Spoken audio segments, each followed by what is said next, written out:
Hello everyone, welcome back to Scotland. Today we are visiting the birthplace of the Scottish flag. So, I've came to a little town called Athelstaneford, which is about 15 miles-ish outside of Edinburgh, and it is known as the birthplace of the Scottish flag.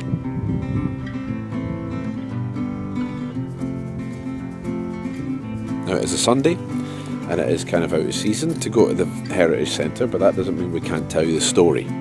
So the Scottish flag is one of the oldest Scottish flags. It's one of the oldest flags still in use today. And here at Athelstaneford, there is always a Scottish flag flying.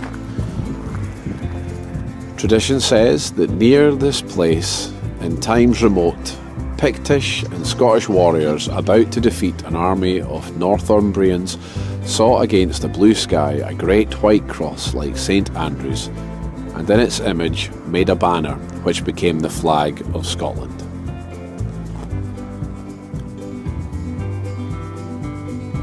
And this tiny little building at the back of the church is the Saltire Heritage Centre.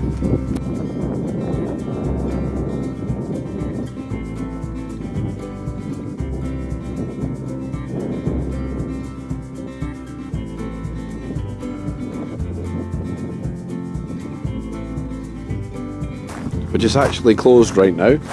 It's the wrong time of year to come here, but this looks like as good a place as any to tell you the story of the Saltire.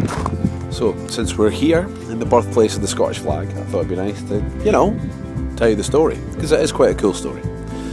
So, like I was saying, the Scottish flag the Saltire is one of the oldest known flags still to be used today, although Scotland actually has two flags.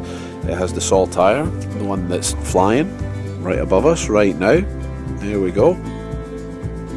Flying right above us right now.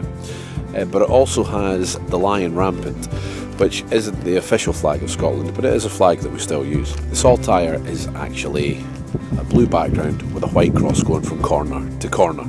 And Saltire, although it sounds like a great Scottish word and sounds exciting for a flag kind of story, but it's actually Saltire, the word just means two beams crossing of equal length. So it's not the most exciting, description, but the word Saltire is great. So first, like you should probably know in case you don't, that St Andrew is the patron saint of Scotland. And way back in time, apparently in about 60 AD, he was crucified, but he was crucified on a diagonal cross rather than what you would picture as a crucifixion cross. Jump forward about 700 years, and then on this site, King Angus II of the Picts. Now, I'm not going to go into the Picts and the Scottish and everything like that. That's a massive history that I really don't truthfully all know anyway. So, anyway, Scotland wasn't quite known as Scotland as we know it today. So the Picts and the Scottish fought together against the English king at the time. The English king at the time was King Athelstan of the Angles and the Saxons. Now, it is said that the battle was fought somewhere round about here.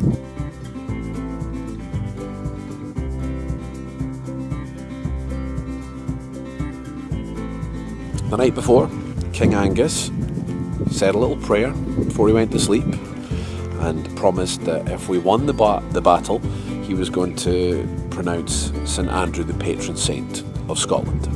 Apparently he then had a dream where St Andrew promised that there would be a great battle and a win against the English.